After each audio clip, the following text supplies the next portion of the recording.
meaning the country was sliding backwards. And it was evident that one of the major contributors of economic growth to our country, which is the mining sector, was dead completely. So you needed to revive all the big mining companies to get back to productivity. And no one can argue that up until this time, the production figures in the mining sector have begun going up, and it is evident through the numbers how that inflation has begun going down, how that economic growth is going high, projected this year to grow above 6%.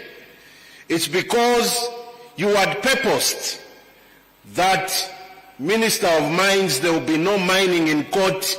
We must bring the mining companies to the table, begin to negotiate so that they quickly go back into production, because we couldn't see production by people fighting in court. As a result, KCM, for O2C, production figures are going up. Mopani, production figures are going up. Forgotten mines like Kitumba are going into production. A mine that was closed 23 years ago, Shaft 28, dewatering has reached very advanced levels. They will soon be going into production. Talking about more investment coming through NFCA, in excess of $500 million being invested around the NFCA expansion project. There is a Kitumba mine in Mumbwa, Mr. President, which was also riddled with legal battles, and because of your policy of not mining in court, there it is, will be going into production as well. So really, I cannot forget to mention a mine that was shut down 43 years, which is Kalengwa mine. It's back on board. That has been revived as well. What am I saying, Mr. President? Now that you have dealt with the big mines, may I not forget the recently launched S3 expansion project, which started under your reign in 2022. That's when the board decision was made because of the policy environment that you created. And therefore, S3 was launched, big project. Kansanshi will go to 450 to 500,000 metric tons production every year. As we are speaking, Mr. President, Lumwana is doing their expansion in terms of the super pit. I look in the crowd, I see the ZCCM board here, Mr. President, reminding me of how that ZCCM for the first time has given out a check under your reign of 500 million kwacha as dividends to the Treasury. I'm sure Honorable Msokotwane is smiling. This is because of the policy environment, Mr. President, that you've created in this country, so business is thriving. I remember you sending me a message about how they've profiled the performance of the economy of Zambia under your reign. And the mining sector has been a critical component, a contributor to that projected growth of our economy. Now you have said, can we narrow it down to the Jerabos, to the small scale, to the women in mining? Let us bring them on board. There will be no illegal mining, you have instructed, and when we were in Kansanshi, you instructed that, Minister, I want a conference. I want to converge with the small scale and artisanal miners. I want to interact with them because they are a critical component of what we are doing in the economy. Mr. President, this is your conference. This is what you wanted. Here are your miners. Please come and speak to them. With these few remarks, Mr. President, I now call upon you to come and address.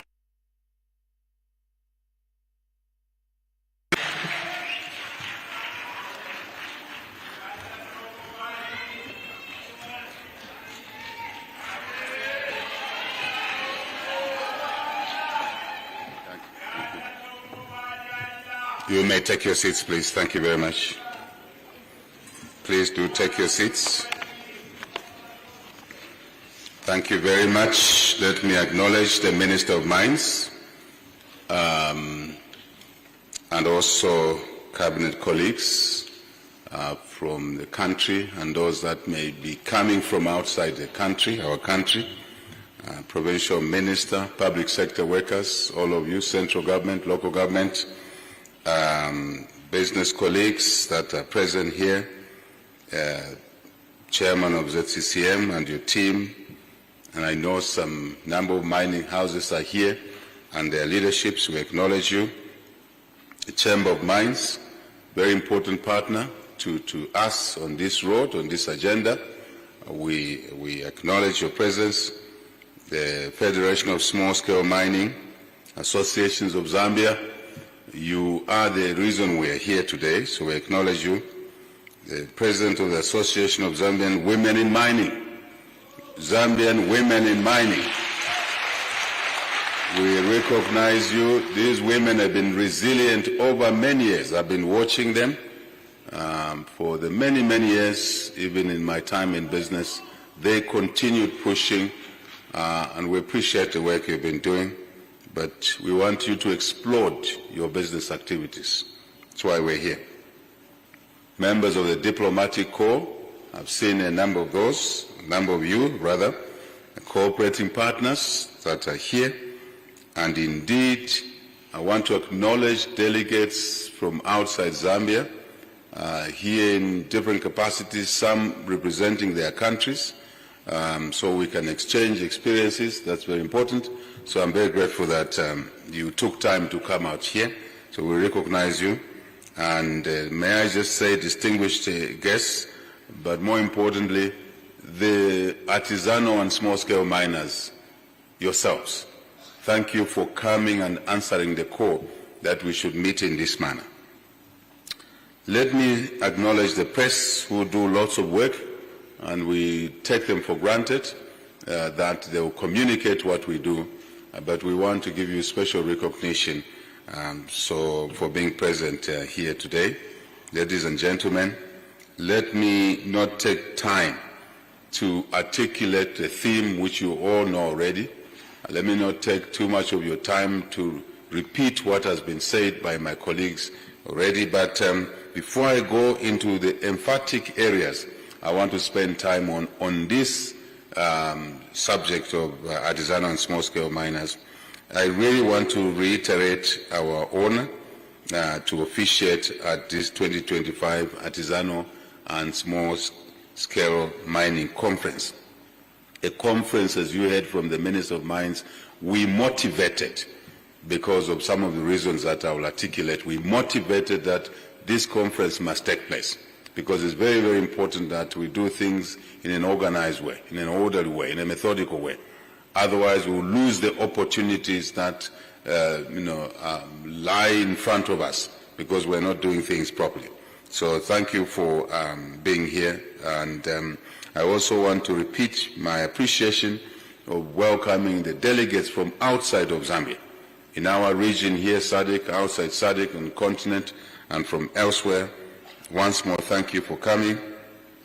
I do believe that from yesterday, the delegates have been sharing experiences, lessons, and indeed gaps in this sector of our economy. And your economy, these sectors of our economy is here, your economy is back home for those who are visiting us from other countries. And I think it's important to avoid reinventing the wheel. We must learn from each other and not repeat mistakes that are costly. And I'll mention some of the costs associated with not doing things right in this sector and indeed in the artisanal and small-scale mining, as it were. So I'm very grateful that we are here once more. Let me just articulate the context. Mining is part of a critical sector for us in this Zambia. By history, we've been a mining country. But we have been underperforming as an economy in this sector of mining for many years. And we have taken a decision that as part of our economic reconstruction story or agenda, as part of our thrust to focus on economic growth and more growth, we'll make sure we get this sector, together with other sectors, because they're complementary sectors such as energy, because you can't drive mining without energy. Almost impossible. At some stage, you need energy. Even if you are an artisanal miner, you're using pick and shovel. At some point, you have to wash that mineral, if it's gold. You have to process it so that you can get proper value. And I'll get to those issues. But this particular sector, mining, must contribute to our economic growth in a meaningful way, in a way that will deliver benefits to miners across the different sizes. Big mines, we've already talked about it, 3 million tons. And the investments that we're attracting in that segment of the mining sector are clear. Maybe 3 years ago, some citizens, some observers, commentators would have not understood what our thrust was about the revival in the mining. Minister talked about us taking a fundamental decision. And for me, for my sins of the past, I've never been a fan of litigation in business. Never. In my private business days, very few people knew that I existed because I was never in court. It was intentional because you spend too much time and resources away from the core business. So we took the same approach that we will not be mining in court. And by the way, we were in court not in Zambia. We were in court in London. 2 litigators, Zambians best, they were litigating in London. And they were all flying every now and then, every quarter there's a court session there in London. Look at the time, look at the legal fees. That's not how we do business. So we drove a point that, as the minister said, we will do business in the mining sites, not in court in London, not even here. Those resources are better applied in creating a fund to finance artisanal and small-scale miners, rather than paying legal fees and the air tickets to London. I hope somebody is listening here. It's very simple. It is very simple from where I stand. So we took that decision, and the minister will tell you a long list of mines and mine projects we've had to unlock as part of our intentional approach to unlocking the economy and this particular sector. Over 100 years of mining experience. We had to do that. And that unlocked First Quantum, S3, Trident, Nickel Mine. Checklisting. That unlocked Mopane, which was in a comatose to what it is today. And I want Zambians to pay attention to this story that we've been working on for 4 years now. With great difficulty when we started, as you elected us into office. As the minister said, the economy had collapsed. And part of that collapse was sitting in the mining sector, when assets were basically not in productive use. This story is important to us seated in this room and to our region, and I believe the world. So Mopane gets resolved, First Quantum gets resolved, Lumwana gets resolved, more investments come, $2 billion super pit, $1.25 billion for S3, increasing the production as we set the targets. I must be emphatic here, we decided to set targets, not to work just by the day, to work by the week, by the month. We said, no, we need to set targets, hence the 3 million tons. So all this work was meant to unlock the assets, to get them into productive use and move us towards the targets. As we move towards the targets, we will get the economic benefits that we intended to derive out of this channel. I won't repeat what the minister said. Just to correct one factual check, Minister. Kalengwa was out of commission for 47 years. 47 years. And we brought it back into useful, if you like, activity. It's not a joke. I was seated with former Vice President Kavindele there in Kalengwa, and he whispers to me, HH, what magic are you guys doing? I was Vice President, I was a senior minister here. I come from just a few kilometers from here. Kabombo, Mufumbwe Kabombo is next door. Manyinga, Kashinagash. My beloved Kashinagash. He says, we forgot about these assets in UNIP. Then we came into MMD, we didn't even think about this asset. PF came, never talked about this asset. You guys come, you're playing some magic. It's not magic. It's intention.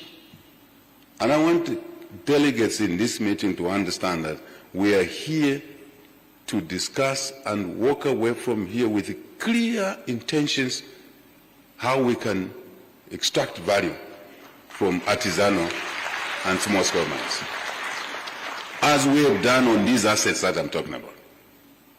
KCM was in liquidation. How do you put a company in liquidation when you need to grow your economy? No matter what challenges you are faced with, that's not the way to do it. We had to unlock a convolution of complications in KCM. With all our good intentions, it took us 2 years, 2.5 years to unlock. These things are not easy, especially if they're damaged in the process of weaving them around using shortcuts. I'm telling a story here towards artisanal and small-scale mining. Things we should not do, such as to litigate in our small artisanal mines. If you're litigating every day, you will not produce any gold there. You will be in court in Lusaka or Copperbelt. That's the lesson I'm giving here. And we'll try and provide what we think is a framework for us to avoid these mistakes. I can go on, it's not necessary. So today, I believe Minister at the lowest chairman of ZCM is KCM plummeted to probably around 25,000-30,000 tons if they were able to achieve that. Below that. And with all these efforts now we've made, we've unlocked that. And one asset only will give us 500,000 tons a year. One asset. First quantum. Total. My count is on just my palm here. We push First Quantum to give us 500,000 tons. We push Lumwana to give us closer to that. Number two, we push Mopani to move us closer to that. We push KCM to move us closer to that. 4 assets potentially could give us 1.5 to 2 million tons, closer to our 3 million tons target.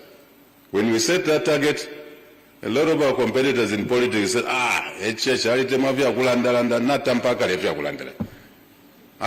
figures for the visitors.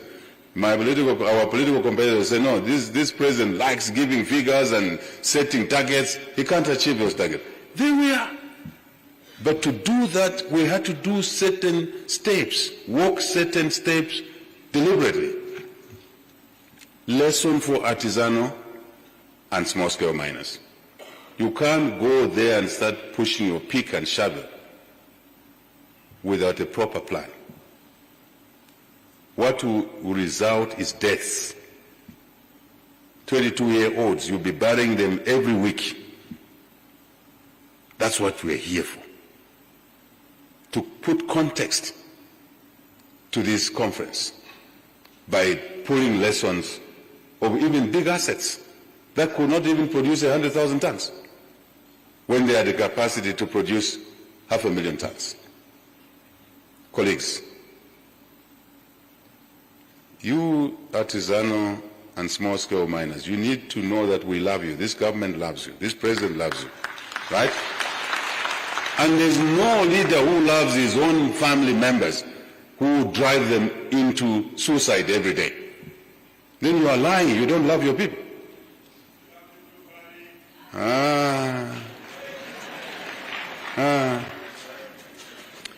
I have put context in that sense. We want this artisanal and small-scale miners, mining sector, subsector, to contribute to this economic growth and more growth, to create jobs. Right? Three things. To contribute to the growth, to do three things in summary. One, to create jobs for yourselves as miners, but for the people you will employ in your artisanal mine or small-scale mine. It's number one, value.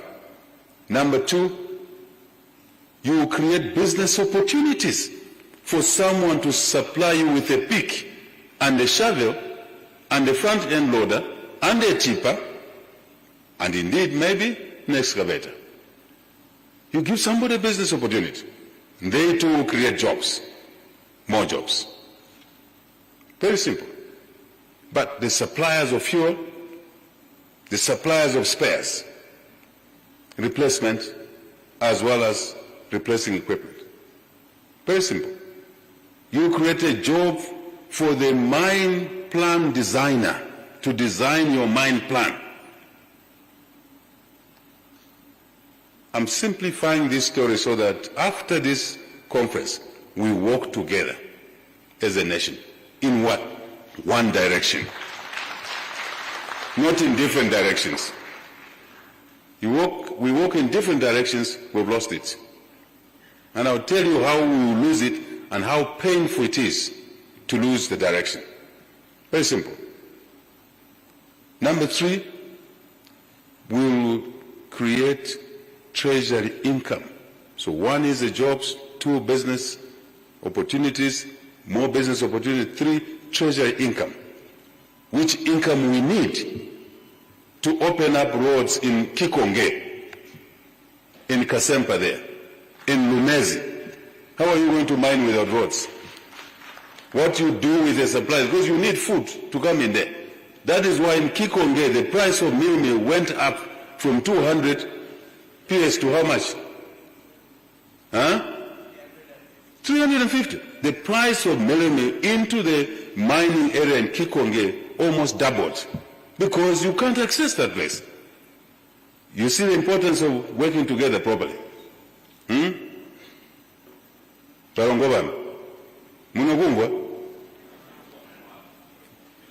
Anyway, treasury income will open roads. While you are mining there, your child will be going to school free of charge under free education. We need treasury income. What else? You will have medicines. We will put up a health center right there at the mining site so that when you feel ill, you have malaria, you can be treated and you go back in the pit. Simple. Very simple. It's not complicated. You don't have to be a rocket scientist to understand these things. All right? So we need treasury income to support I said infrastructure, health, education, then you can focus on mining. It's not complicated to understand that. Absolutely not. Absolutely not. But we need to work together with a clear vision how this sector will contribute to growth. I'll come to one or two things as I summarize, because that's where my emphasis is today. I'm just setting the stage. So we have to work as one Zambia family, one economy, one sector in mining, large scale, medium scale, small, artisanal. One sector, which is all interconnected. You need the skills in there.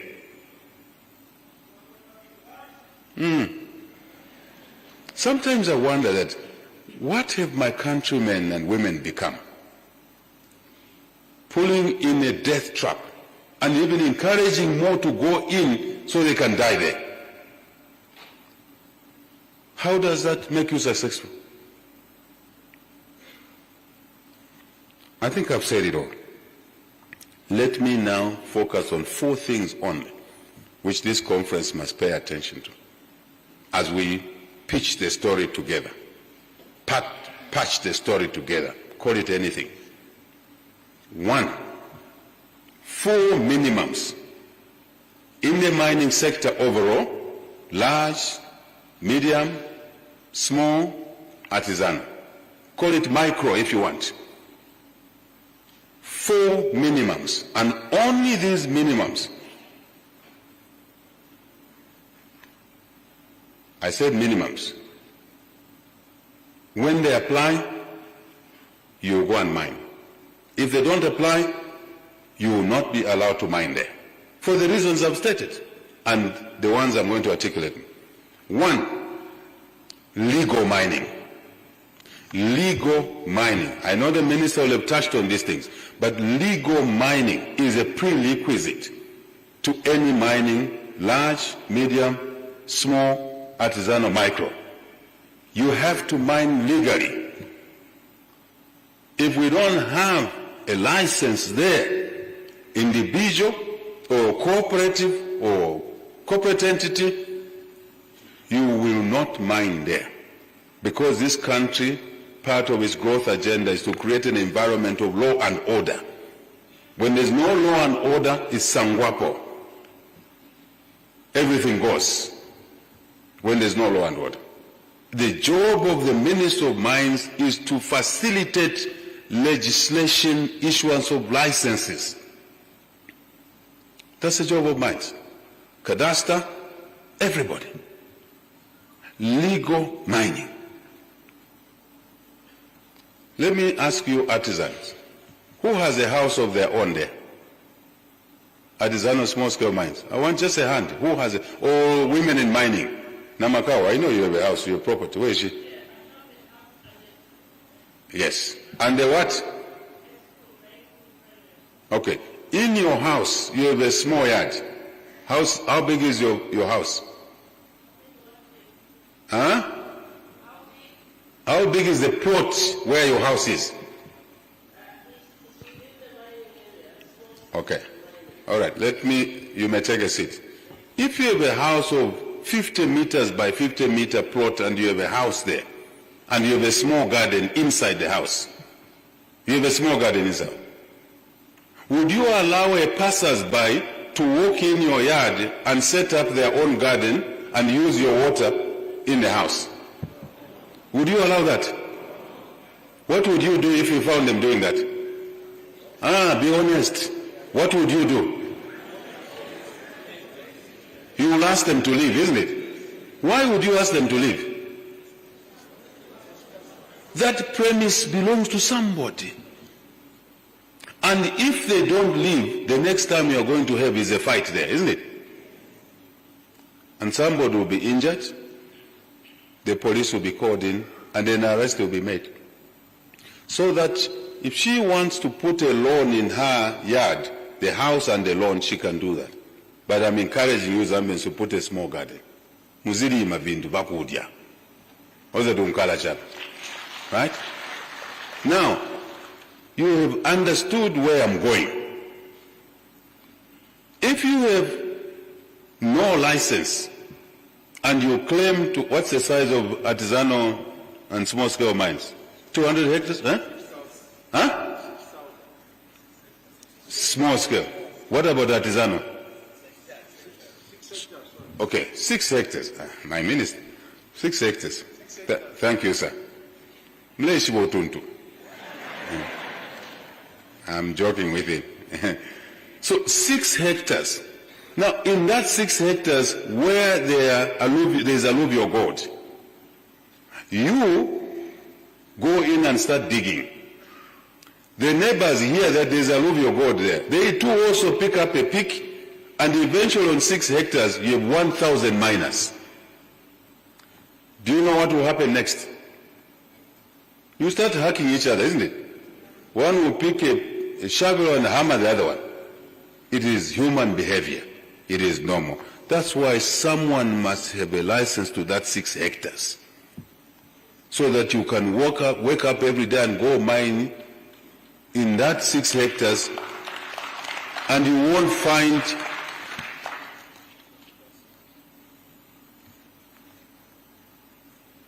an American mining there. All of a sudden, they may be more powerful. They even carry a gun, and they scare you off, shoot in the air, and you run away. Then you go to the police and say, no, someone wanted to kill me. Why did they want to kill you? No, they are mining in my area. What do you mean it's your area? Where is the license? Need the license. So how are you calling it your area? The 6 hectares is not yours, so you're vulnerable there. Get a license. Get a license. And mines should give you a license. Minister, conversation. How many licenses have we given since we came into office? For small, medium, artisanal license. 1,400 licenses. You should be one of those holding a license in that block. If not, this minister's job is to give you licenses when you apply. And there must be no corruption in the issuance of licenses. Citizens must be allowed to have access to licenses. We must have an efficient system in issuance of licenses. That's what you artisanals must be asking this government and this ministry, that we don't want corruption in the issuance of licenses. Is that not good? You need a license, isn't it? Then you have the right to have a license, isn't it? You have to be a Zambian. In this sector, you have to be a Zambian. In this category of mining, you have to be a Zambian. Because that's the correct thing to do. Then, when you have that 6 hectares on a license, mines must be able to mark it nicely so that you don't start extending into the next person is 6 hectares. Because that will be another fight now. The licenses must be marked properly. Then Namakau can have her vegetables, you can store your gold without anyone coming to steal, and I will come to that point. So, license. If a large scale has a license, you know the procedure. You can't just walk in there. You can walk in the dumps that belong to someone legally and start mining. When you are asked to come out and ask for a license and the clearance from large scale mine owner, you go in the streets. Chingola. Abena Chingola, eko mulimu. Fiamule ya uma streets, you start breaking people's shops, you start taking away merchandise from a widow who is selling to feed her children. Tafiri we know.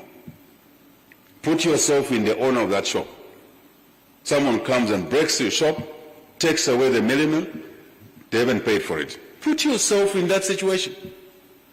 Someone will come in your 6 hectares and take the gold that you mined yesterday, the ore, which you are preparing to sell or to take to an off-taker. I have spent time on this number 1 item. Put yourself in that situation. Will you allow them to come and take your gold?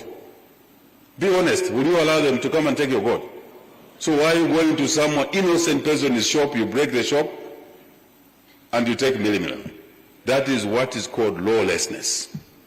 And no country succeeds in an environment of lawlessness. Finish. You don't have to be intelligent to understand that. Put yourself in the shoes of that person. On your mind, on your 6 hectares. I think the point is made. Legal mining. Number 2, safe mining. Very simple. Safe mining. Large scale, medium scale,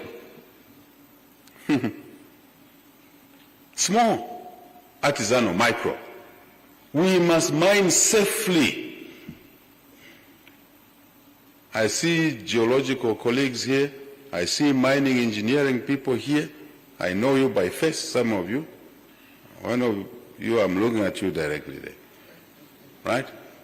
We have to mine safely. If we are going to go 20, 30 meters down, you can't dig a rat hole like that. You have to bench that site properly. It must be planned. It must be designed nicely. And the Minister of Mines must create capacity for such services to be available to artisanal and small-scale miners. That's our commitment as your government. Why? Because we love you. If you don't go there to mine 20 meters, 30 meters down there, it's a question of when you'll be going to the graveyard. Or at least your body, because you won't be there, you'll be dead. Your body will be taken to the graveyard sooner or later. And you think that you are superstitious. I hear there's a lot of sangomas in those mining areas, telling you that they concoct some stuff and rub your body and you sleep at the graveyard. Then you say, no, go in, you will not die.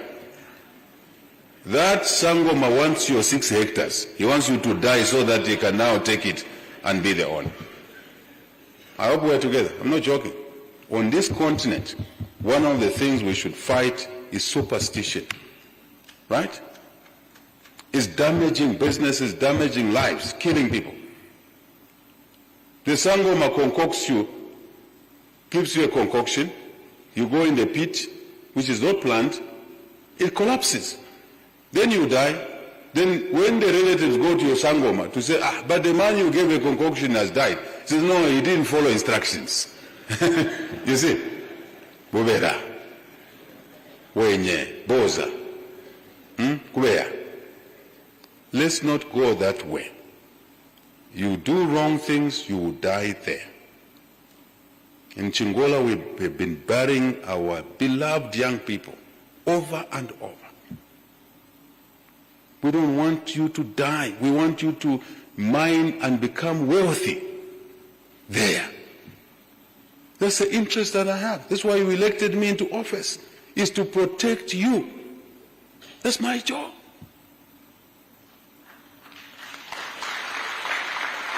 So how do I become a bad person when I'm trying to save lives of my fellow citizens? Ngaisa kuna church tukamupuma. Ukampuma because you'll be 6 feet under, you'll be dead. I hope I'm talking to somebody. Honestly, colleagues, safe mining, physical safety, protection.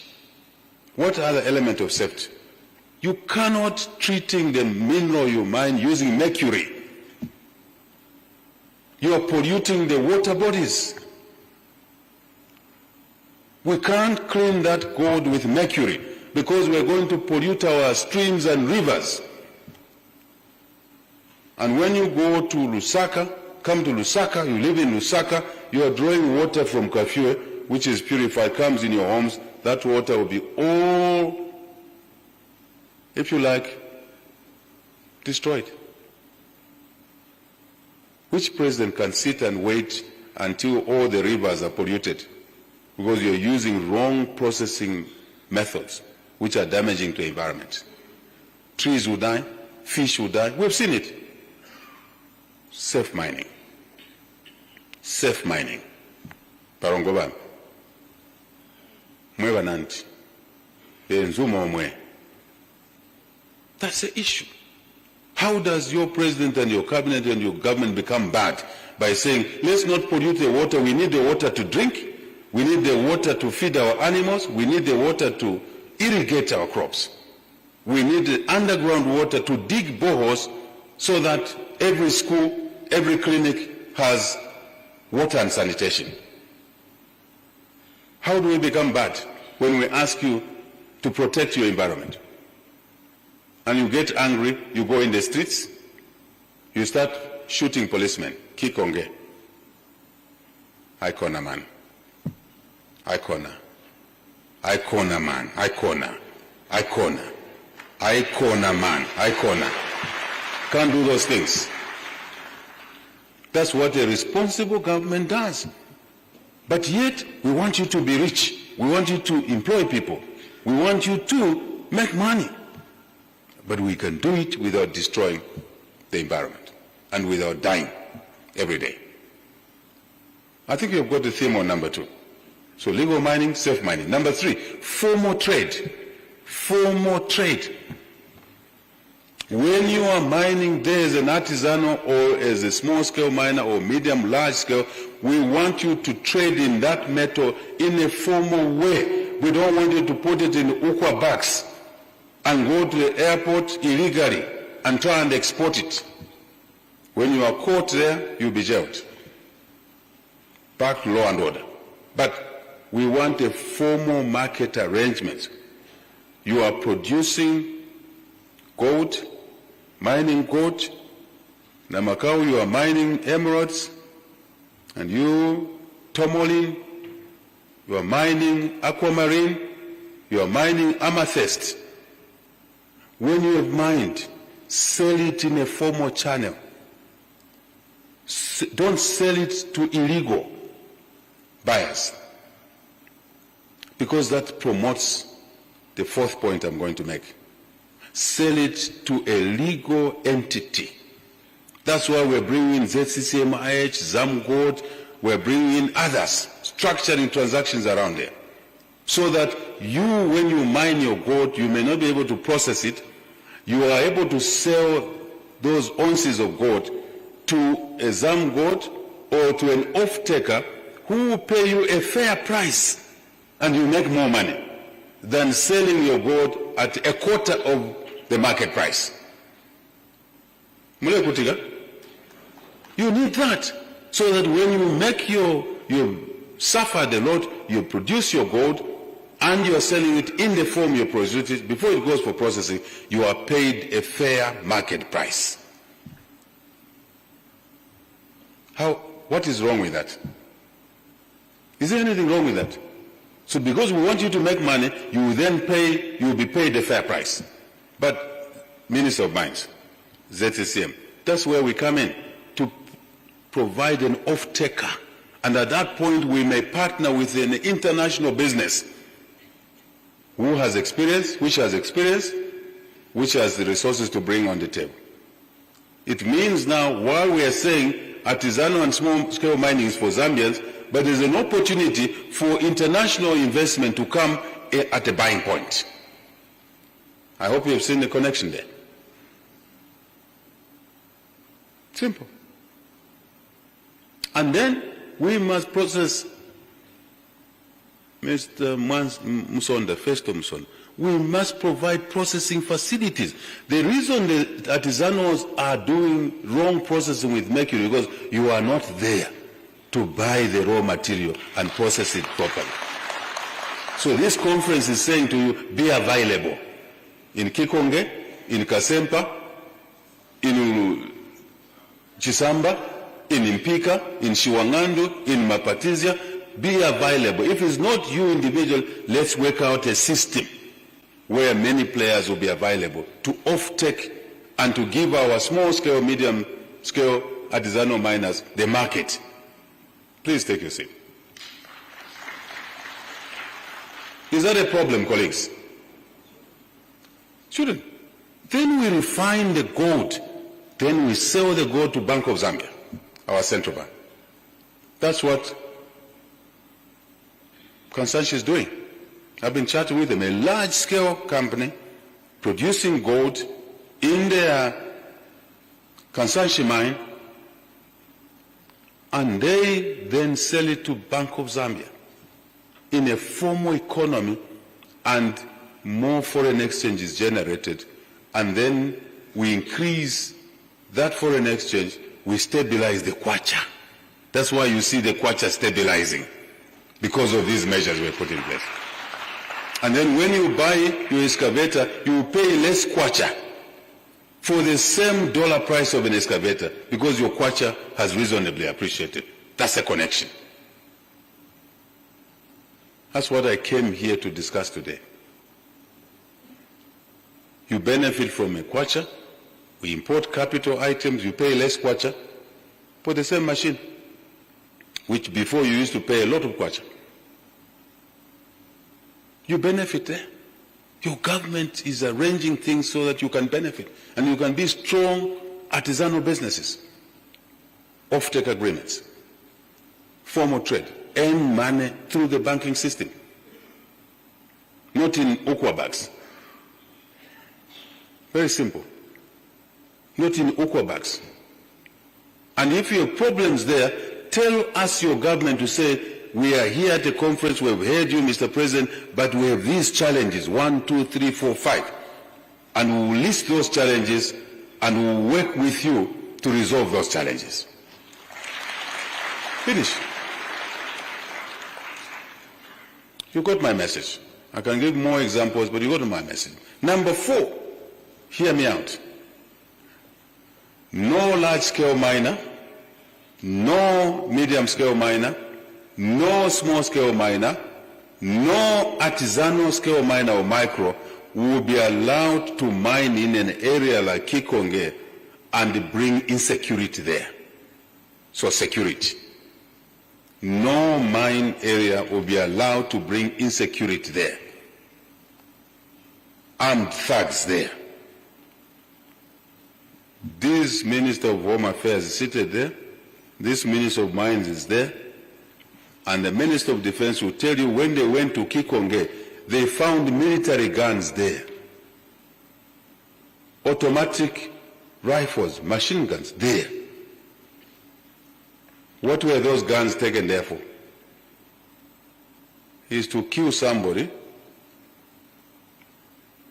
who they've grabbed the 6 hectares from.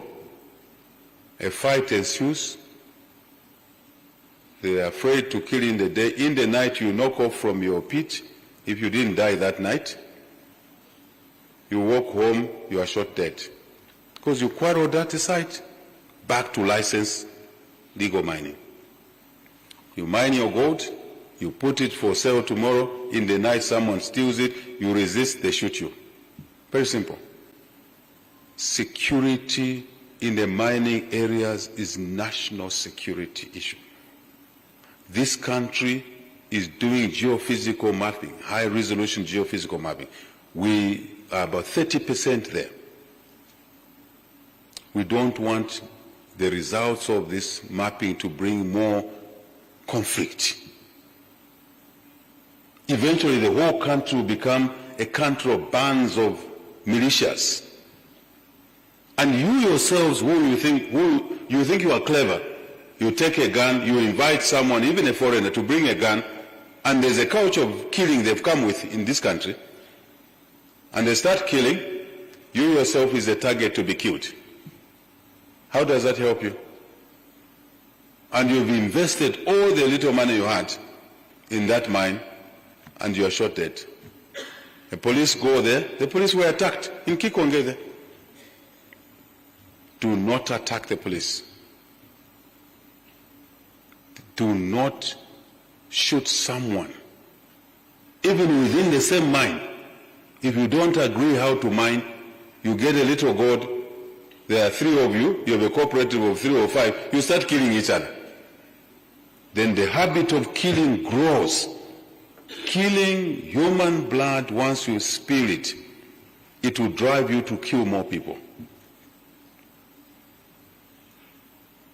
I beg your pardon, my colleagues from Congo, Eastern DRC. Killings have been going on there for 30 years, 35 years, 40 years. A child is born by 12 years old, they've already killed. And in the house they're keeping a gun. I'm not allowing Kikonge to become anything like that. You are not allowing, you operating there, to allow Kikonge to become anything like that.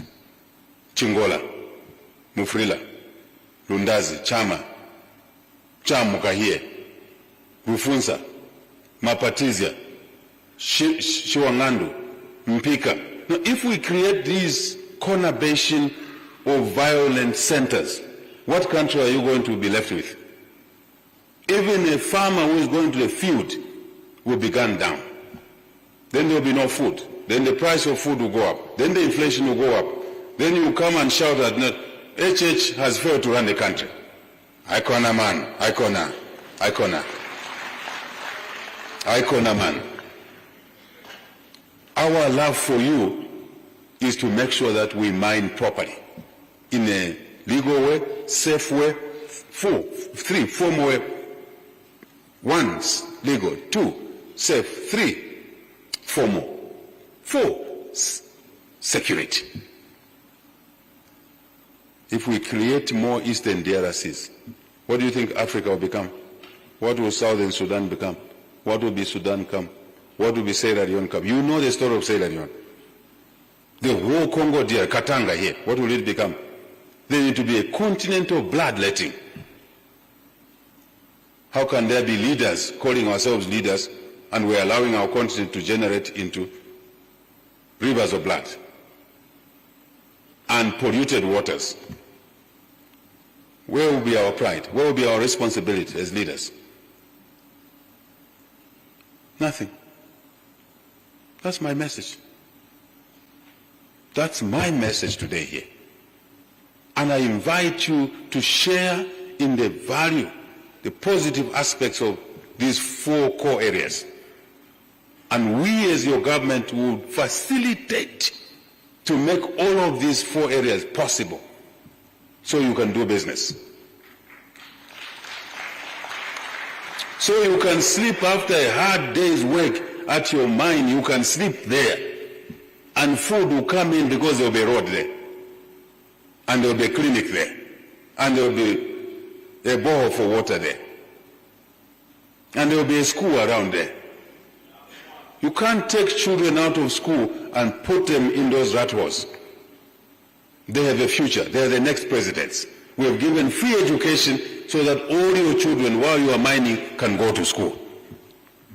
Let them stay in school. There's time for everything. Don't drag school children into those unsafe mining holes. How bad is Bali is? How bad is UPND government? How bad is the Minister of Mines? By working with you so that you can mine safely and become richer. And you create more jobs. And you supply the big mines. Our vision is that the big mines must work with artisanal and small-scale miners in a partnership. And the small-scale miners, artisanal, will supply things into the bigger mines. The bigger mines will pay you a fair price. And we're going to watch them so that they don't cheat you. Simple. If you ask these big mines, many of them started as small mines. Don't argue you were not there. First Quantum started at Bwana Mukubwa there. Am I right? First Quantum. I've known those guys. The founder of First Quantum, 35 years back, I knew Philip Pasco. 35 years back. And they were doing a Pikinini stuff there at Bwana Mukubwa. Today, First Quantum is the largest mine. 500,000 metric tons. Today, First Quantum is listed, I believe, on the Canadian Stock Exchange and elsewhere. In our eyes,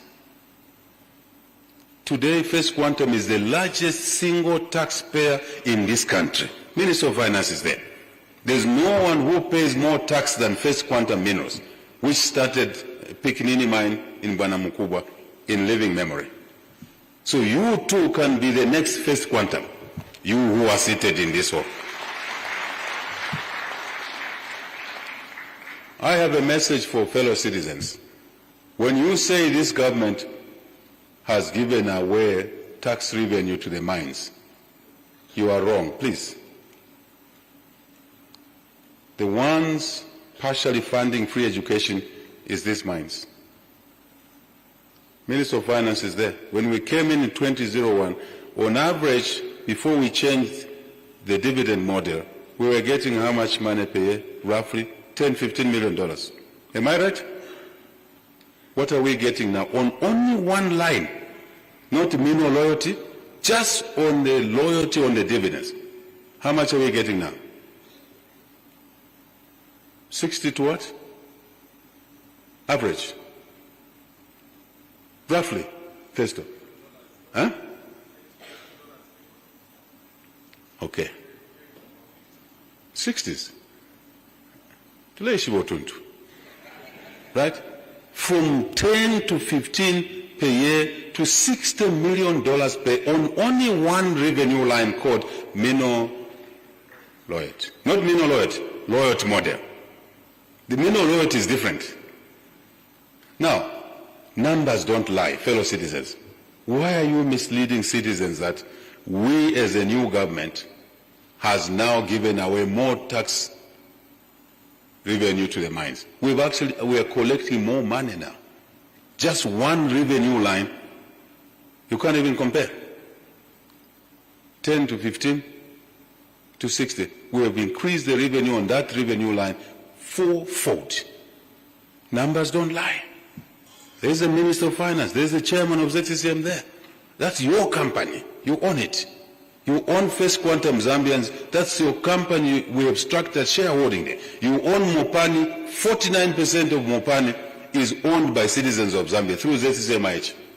There is first of it, which we structured ourselves. From 20%, 25, Minister of Mines, you're here. Yeah, from 20%. We have upgraded the government shareholding, people's shareholding in Mopani from 20% before we came in to 49%. So where is the argument to say we've given away value to the mines? Please give us a little bit of attention what we're doing. Numbers don't lie. That's why the economy is growing now. We inherited an economy going into the negative, minus 2.8% growth. In 4 years, the economy this year is expected to grow. Even in the drought year, we grew by 4%. This year, we're expecting to grow closer to north of, say, 6%.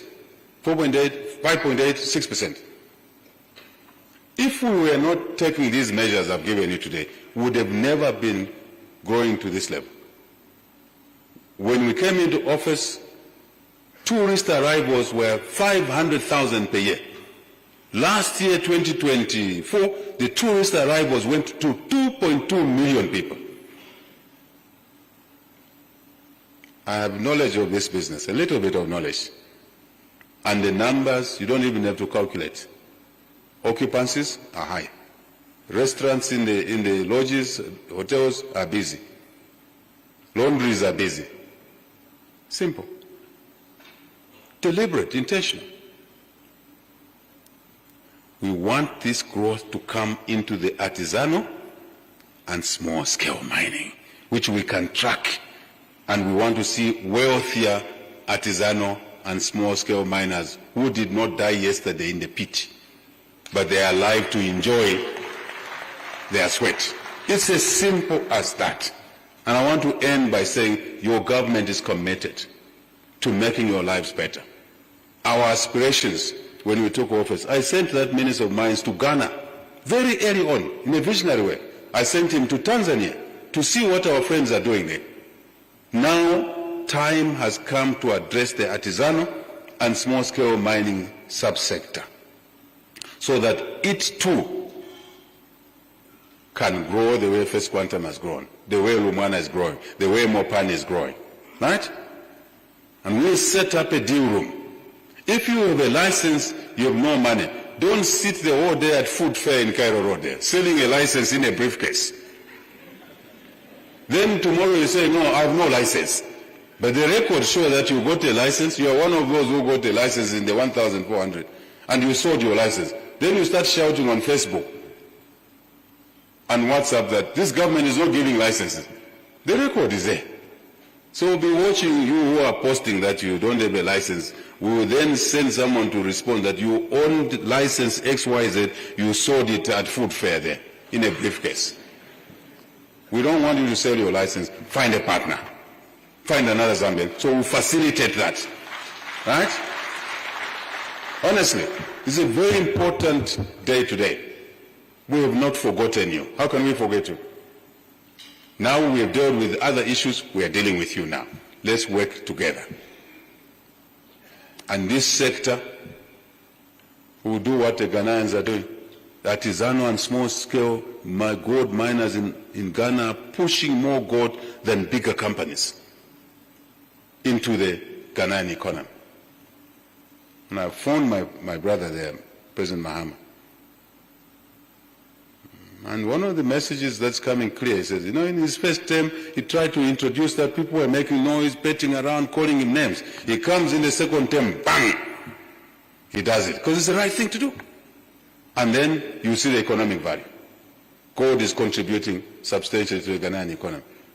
Why are we not doing it here? We can do it, isn't it?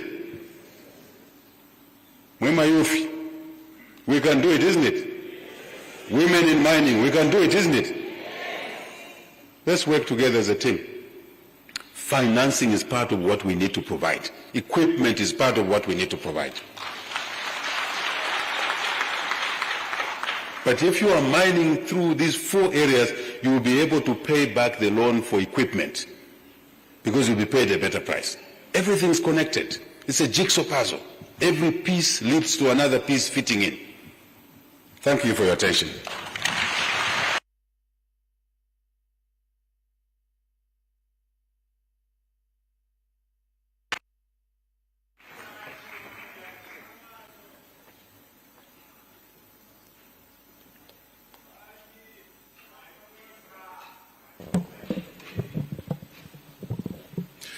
Ladies and gentlemen, another round of applause for the President of the Republic of